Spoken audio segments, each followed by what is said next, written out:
दिन जल्दी ऐसा आएगा, कब्र में छुपा औरंगजेब भी हर हर महादेव बोलेगा. वो कब्र में छुपा औरंगजेब भी हर हर महादेव बोलेगा. पर्यंत खडतर असावा. यायला थोडासा उशीर झाला, दिलगिरी व्यक्त करतो. मी माझ्या विषयाकडे वळतो. माझी अत्यंत लाडकी आणि सुंदर कथा मी नेहमी सांगत असतो. तुम्ही कधीतरी पंढरपूरला गेलात तर पंढरपूरला एक देव आहे. त्या देवाचं नाव पांडुरंग, ज्याला परमात्मा विठ्ठल असं म्हटलं जातं. त्या पंढरपूरच्या विठ्ठलाला जात असताना आमची वारकरी मंडळी आळंदी पासून पंढरपूरला जाताना रामकृष्ण हरीच्या गजरात जाते. रामकृष्ण हरीच का म्हणतो आपण? का कोणी अल्लाहू अकबर म्हणतंय? ना, आपण रामकृष्ण हरी म्हणतो का? वारीची वाट सुखकर व्हावी. त्याच विठ्ठलाचं प्रतिरूप आहे ते म्हणजे दक्षिण भारतात त्याला बालाजी असं म्हटलं जातं. खरं तर बालाजी या शब्दाचा अर्थ मला असं वाटतं की बासुंदी, लाडू आणि जलेबी हे ज्याच्या घरात असतात ती सगळी लोक तिकडे जातात, कारण तो धनब्रह्म आहे. आणि पंढरपूरचा विठ्ठल हा नादब्रह्म आहे. जसं पंढरपूरच्या विठ्ठलाला जात असताना पण रामकृष्ण हरीच्या गजरात जातो, तसं त्या बालाजीला जाताना लोक म्हणतात गोविंदा गोविंदा. काय म्हणतात? गोविंदा. चिखलीच लोक मुखी नाहीत ना. गोविंदा गोविंदा. मध्यंतरी माझ्या पेपरला एक बातमी आली होती की आपल्या प्रियकराला बरं वाटावं यासाठी एक प्रियसी तिरुमला ते तिरुपती उलट चालत गेली होती. मी म्हणलं आपल्याला पण बरं वाटावं, आपण सवत चालत जावं म्हणून मी तिरुमला ते तिरुपती सवत चालत जायला निघालो. तरी सगळी लोक माझ्या सोबत होती. मी म्हणायचो गोविंदा गोविंदा, ती लोक म्हणायची गोविंदा गोविंदा. मी म्हणायचो गोविंदा गोविंदा, ती लोक म्हणायची गोविंदा गोविंदा. आमच्या सोबत एक आमच्या भागातली कोल्हापूरची आजीबाई आली होती. आता कोल्हापूरची आजीबाई तांबडा पांढरा रस्सा ठसक्याशिवाय बोलणार नाही. आम्ही सगळी लोक म्हणायचो गोविंदा गोविंदा, त्या आजीबाई म्हणायची आमचं पण तेच आहे. आम्ही सगळी लोक म्हणायचो गोविंदा गोविंदा, त्या आजीबाई म्हणायची आमचं पण तेच आहे. बराच वेळ असं झालं, कट्ट्यावरती गेलो, ताक पिलो, मावशीपाशी गेलो. मावशीला म्हणलो मावशी तुझं काय चालू आहे? आम्ही सगळे म्हणतो गोविंदा गोविंदा आणि तू म्हणते आमचं पण तेच आहे. ती म्हणली अरे लेका नो, तुम्ही ज्यांचं नाव घेता ना ते आमच्या ह्यांचं बी नाव तेच आहे म्हणून म्हणलं आमचं बी तेच आहे. विनोदाचा भाग सोडा, पण 395 वर्ष झाली या महाराष्ट्राला छत्रपती शिवरायांना बघून. महाराज छत्रपती शिवाजी महाराज हे नाव ऐकल्यावरती आपलं रक्त सळसळतं. छत्रपती शिवाजी महाराजांचं नाव ऐकल्यावरती आपलं रक्त तापतं. छत्रपती शिवाजी महाराजांचं नाव ऐकल्यावरती आपल्या अंगावरती काटा येतो. छत्रपती शिवाजी महाराजांचं नाव ऐकल्यावरती आलेल्या संकट छाताडावरती घेऊन लढायची जिगर हा आजूबाजूचा सह्याद्री तुम्हाला आम्हाला शिकवतो. अरे छत्रपती शिवाजी महाराज की जय सांगावं लागत नाही. जन्मताच तिथली माती शिवाजी हे नाव ऐकल्यावरती आपल्या पोरांच्या धमन्यातलं रक्त सळसळतं. काय जादू असेल या नावामध्ये. 395 वर्ष झाली या माणसाला जाऊन. आपल्या 4 पिढ्यांच्या पंजोबाच्या पंजोबाचं नाव माहितीये? नाही माहिती. 395 वर्ष झाली महाराजांना जाऊन. महाराजांना बघितलं आपण, कुठं बघितलं? प्रत्यक्ष बघितलं? नाही बघितलं. महाराजांना बघितलं आपण मूर्तीमध्ये, महाराजांना बघितलं आपण पुस्तकामध्ये, महाराजांना बघितलं कुठल्या तरी चित्रपटामध्ये अभिनेत्याच्या भूमिकेमध्ये. ज्या राजाला कधी पाहिलं नाही, ज्या राजाला कधी बघितलं नाही, तरी त्या राजाचं नाव ऐकल्यावरती आपलं रक्त सळसळत असेल तर विचार करा, साक्षात ज्यांनी महाराजांना स्पर्श केला असेल, साक्षात ज्यांनी महाराजांना बघितलं असेल, ज्यांनी महाराजांचं चालणं बघितलंय, ज्यांनी महाराजांची समशेर चालवताना बघितले, अरे साक्षात ज्यांनी अफजल खानाचा कोथळा फाडताना बघितला असेल त्यांचं काय होत असेल? राजाचं नाव ऐकून आपलं रक्त सळसळतं, तर ज्यांनी प्रत्यक्ष महाराजांना समशेर फिरवताना बघितलंय त्या लोकांचं काय होत असेल? शिवाजी प्रेरणा आहे, शिवाजी हा पराक्रम आहे. हो बघा ना, मी मगाशी काय सांगितलं की आमचंही तेच आहे. या महाराष्ट्राच्या मातीमध्ये एक राजा होऊन गेला. ज्या माणसानं तुम्हाला आम्हाला जगावं कसं शिवरायांनी सांगितलं, मातीसाठी मरावं कसं धर्मवीर शंभू राजांनी सांगितलं. पण याच महाराष्ट्राच्या मातीमध्ये कोणीतरी उठतं म्हणतं छत्रपती शिवाजी महाराज जुने आदर्श होऊन गेले, आमचं रक्त शांत बसतं. एखादा राजकीय नेता उठतो म्हणतो संभाजी महाराजांना पकडून दिलं शिर्केंनी का कुलकर्णींनी, आमचं रक्त शांत बसतं. एखादा राजकीय नेता उठतो म्हणतो संभाजीराजे धर्मवीर होते का स्वराज्य रक्षक होते? आमची लोक शांत बसतात. संभाजीराजांचा विषय आला की कुठल्या तरी चौकटीमध्ये आपल्या राजाला अडकवायचं, शिवरायांना अडकवायचं आणि आपली लोक कुठेतरी शांत बसवायची. आपल्या इथे एक शहर होतं औरंगाबाद नावाचं. सरकारने त्याचं नाव बदललं, छत्रपती संभाजीनगर केलं. तुमची माझी प्रत्येकाची मागणी होती त्या शहराचं नाव छत्रपती संभाजीनगर असावं. नाव बदललं, पण त्याच भागातली आजही लोक औरंगाबाद म्हणतात. मध्यंतरी GR काढला, कोणाचं काय मत आहे? औरंगाबाद नावासाठी महाराष्ट्रातनं 1,00,000 फॉर्म गेले. छत्रपती संभाजीराजांच्या नावासाठी महाराष्ट्रातनं 30,000 फॉर्म गेले. छत्रपती संभाजी महाराज की. मग ही जय म्हणणारी धगधगती मनगट का शांत बसतात याचा मला कायम प्रश्न पडतो. पोरांनो, या भावाचं एक वाक्य घेऊन जावा. पोरांनो, मारलं ज्यांनी संभाजी महाराजांना, मारलं ज्यांनी संभाजी महाराजांना, करून अत्याचाराचा कहर त्याच औरंग्याच्या नावानं वसवलं होतं एवढं मोठं शहर. अरे सरसवू द्या रक्त तुमचं, सरसवू द्या रक्त तुमचं. दाखवा पुन्हा एकदा जिगर, छाती ठोकून सांगा औरंगाबाद नाही तर छत्रपती संभाजीनगर, छत्रपती संभाजीनगर. अरे जब जब जब जब मराठे तलवार उठाएंगे तब तब भगवा भी डोलेगा. आता मध्यंतरी प्रकरण चालू आहे, 2 दिवस झालं कबरीचं काय करायचं. अरे जब जब मराठे तलवार उठाएंगे, जब जब हिंदू तलवार उठाएंगे तब तब भगवा भी डोलेगा. शंभू राजा का नाम सुन के हर हिंदू का रक्त भी खोलेगा. याद रखना एक दिन जल्दी ऐसा आएगा, कब्र में छुपा औरंगजेब भी हर हर महादेव बोलेगा. वो कब्र में छुपा औरंगजेब भी हर हर महादेव बोलेगा. मग प्रश्न पडतो ताईंनो, शिवजयंतीच का साजरी करता हो तुम्ही? का तुमच्याकडे कुठे अफजल खान जयंती साजरी केली जाते? नाही, शिवजयंतीच का? त्याच्या पाठीमागं कारण आहे. शिवजयंती यासाठी साजरी करायची कारण छत्रपती शिवाजी महाराज होते म्हणून सुरक्षित आहेत आज मंदिरावरचे कळस. छत्रपती शिवाजी महाराज होऊन गेले म्हणून आपण पाहतो आपल्या दारातली पवित्र अशी तुळस. अरे छत्रपती शिवाजी महाराज होऊन गेले म्हणून आपण पाहतो बसल्या माई माऊलींचं भरलेलं सुवासिनींचं कपाळ. आणि छत्रपती शिवाजी महाराज होऊन गेले म्हणून आपण पाहतो या अखंड हिंदुस्थानाची पवित्र अशी सकाळ, या अखंड हिंदुस्थानाची पवित्र अशी सकाळ. महाराजांना तुम्ही आम्ही ऐकायला बसलेलो आहोत. एक विचार करा, 395 वर्षापूर्वीचा एक प्रसंग आहे. एक 12 वर्षाचं पोरग होतं, बाहेरच्या राज्यात या महाराष्ट्रात आलं. एका शेतकऱ्याला भेटलं, शेतकऱ्याला म्हणालं असा कोणी माणूस आहे, असा कोणी माणूस आहे जो रयतेचं काम करतो. शेतकरी म्हणला एक माणूस आहे. काय नाव त्या माणसाचं? त्या माणसाचं नाव शिवाजी राजा बर का. ते 12 वर्षाचं पोरग म्हणतंय त्या शेतकऱ्याला एकदा आयुष्यात एकदा मला महाराजांना बघायचं आहे. कसा दिसतो राजा? फक्त एकदा बघायचा आहे. तुला राजाला बघायचा आहे होय? हा होयची. माझा राजा रायगडावरती राहतो. 12 वर्षाचं पोरग महाराजांना बघायला या डोंगरातनं त्या डोंगरात पळत गेलं. अरे पायात काटे टोचायचे, दगड टोचायचं, पण पोरग थांबायला तयार नव्हतं. का? महाराजांना बघायचं आहे. गेलं रायगडाच्या पायथ्याशी गेलं. त्याला भेटले महाराजांचे सेनापती, महाराजांचे पिये. सेनापती म्हणले काय काम काढलंस? काय नाही जी, महाराजांना भेटायचं आहे. राजाला भेटायचं आहे तुला? हा होय जी. काय करतोस रे तू? काय नाही जी, गाणं लिहितो. उत्तम कविता लिहितो. गाणं लिहितोस? हा होय जी. कविता लिहितोस? होय. अरे मग आमच्या शिवाजी राजावरती एखादं सुंदर असं गाणं लिहिलं असेल की? नाही बा म्हणला, ध्यानातच नाही राहिलं. मग एक काम करा म्हणाले, रायगडाच्या पायथ्याशी जावा, 10 दिवस थांबा आणि महाराजांवरती एक सुंदर असं गाणं लिह, मग मला भेटायला ये.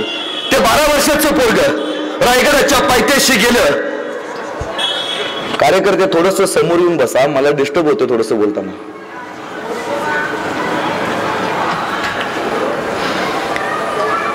ते 12 वर्षाचं पोरग रायगडाच्या पायथ्याशी गेलं. त्यानं 10 दिवसात महाराजांवरती सुंदर असं गाणं लिहिलं. ते आले सेनापतीशी. सेनापती, तुम्ही सांगितलं होतं ना राजावरती उत्तम गाणं लिहिला, ह्या बघा लिहिले नव. सेनापती म्हणले ऐकव. आणि 12 वर्षाच्या पोरानं महाराजांवरती लिहिलं, ताईनं सुंदर असं गाणं ऐकवलं. सेनापती म्हणले वाह, आतापर्यंत महाराजांवरती एवढं सुंदर असं गाणं कोणी लिहिलं नाही. तू लिहिलास, चल तुला महाराजांची भेट घालून देतो. ते गाणं आयुष्यात एकदा तरी ऐकलंय. त्या आयुष्यात एकदा तरी चिखलीकर आपण गाणं आपल्या स्टेटसला ठेवलंय. त्या हयातीत महाराज जिवंत असताना महाराजांच्या हयातीत लिहिलेलं एकमेव गाणं राजांच्या समोर मी उभा केलं. सेनापती म्हणतात महाराजांना, महाराज हे 12 वर्षाचं पोरग आहे, बाहेरच्या राज्यातलं पोरग आहे, तुमच्यावरती एक उत्तम गाणं लिहिलंय. राजा म्हणजे ऐकव. आणि ते 12 वर्षाचं पोरग महाराजांवरती लिहिलं सुंदर असं गाणं ऐकवायला चालू झालं. माझ्याबरोबर सगळ्यांनी टाळ्या वाजवायच्या, हात वरती करा. मला माहिती आहे आमच्यापेक्षा विकासात तुम्ही सगळी फोडायचा, पण माझ्या बरोबर वाजवायच्या. आणि ते 12 वर्षाचं पोरग म्हणते महाराजांवरती लिहिलं सुंदर गाणं. ते म्हणतंय, इंद्र जपी जंब पर बाळ वसू वंब पर रावण सर दंब पर रघुकुल राजे पौलवारी बाह पर संबुरती नाव पर जोस बाह पर रामद्विज राजे डावा दृंड पर चित्तामृग झुंड पर भूषण तुंड पर ऐसे मृग राजे तेज तम हंस पर कन्न जिमी कंस पर योमुने चवंस पर शेर शिवराजे शेर शिवराजे शेर शिवराजे. गाणं प्रत्येकानं ऐकले. हे गाणं महाराज जिवंत असताना लिहिलं. त्या कवीचं नाव कविभूषण. महाराज म्हणाला कविभूषण वा, इतकं सुंदर गाणं लिहिलं. बोला कविभूषण, तुम्हाला काय बक्षीस देऊ. कविभूषण लगीन आहे म्हणाले. हा महाराज, पुण्याच्या महानगरपालिकेत तेवढं बघा, का पोराला कुठे जिल्ह्यामध्ये वरती होते चिटकावताय का बघा, रक्त वेगळं होतं. तो कवी म्हणतोय महाराज हिरे माणिक मोठी याहीपेक्षा छत्रपती शिवाजी महाराज ही सगळ्यात मोठी आमची दौलत आहे. या कवीचा सत्कार महाराजांनी भरपूर सोने देऊन केला. जगात पहिला राजा ज्यानं कलाकारांचा सन्मान केला. इतिहास एकच नाव सांगतो, छत्रपती शिवाजी महाराज.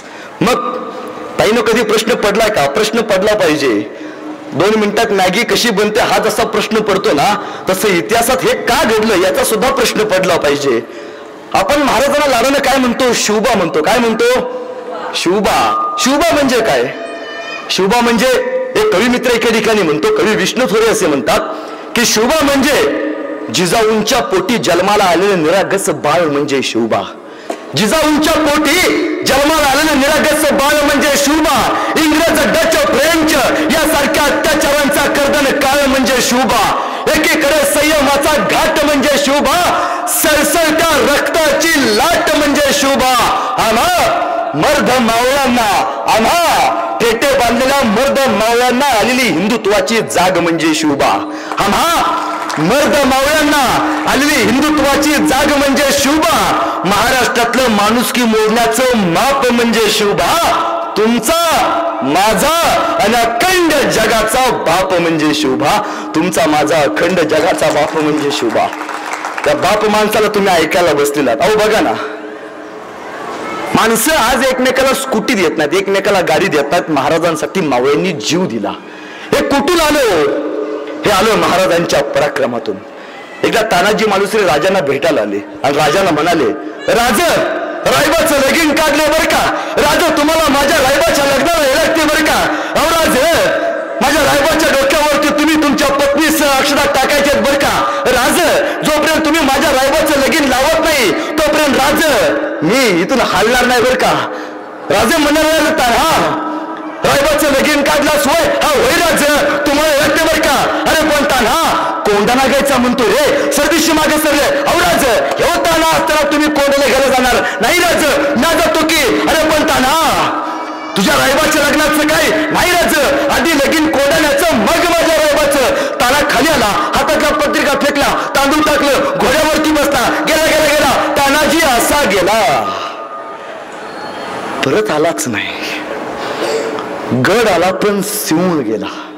आमचा शिवा नाभिक समाजाचा होता. शिवाला राजांना भेटायला, राज नाभिक समाजाचा वर का राज. हा बोलला शिवा, राज आतापर्यंत शिवा काशीद म्हणून लय फिरला राज.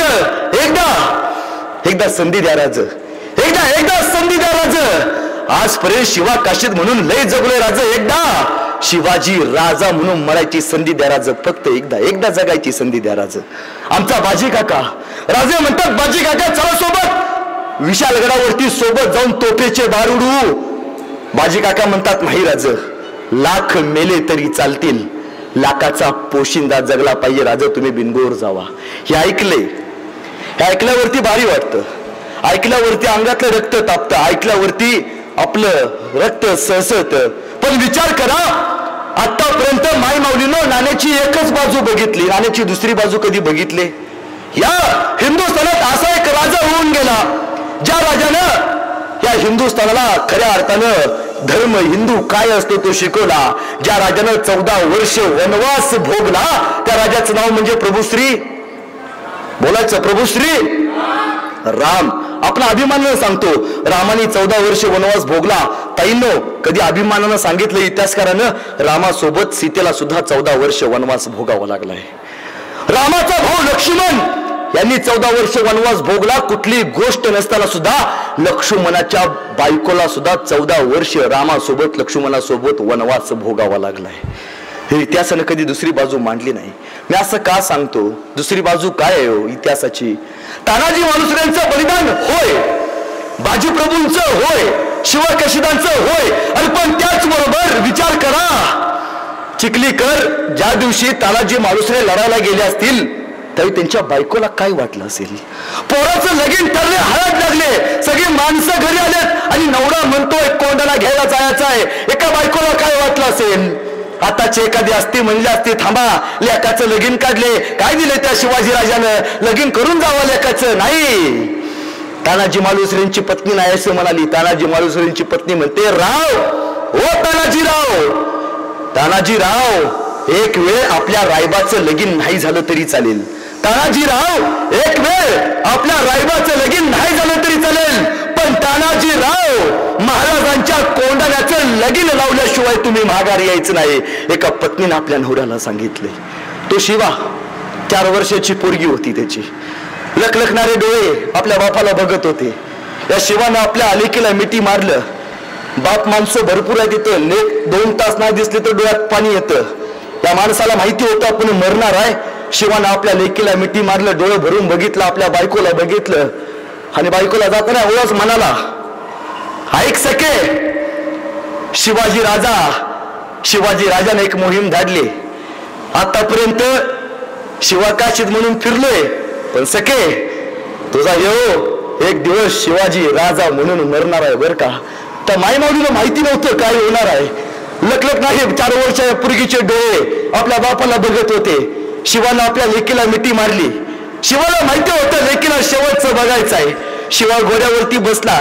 जाताना पाठीमाग 4 वर्षाची चिमुरडी आपल्या बापाला बघते आणि शिवा आपल्या लेकीला बघतोय. घोडा ताणला गेला असा गेला. शिवाजी राजा म्हणून मेला.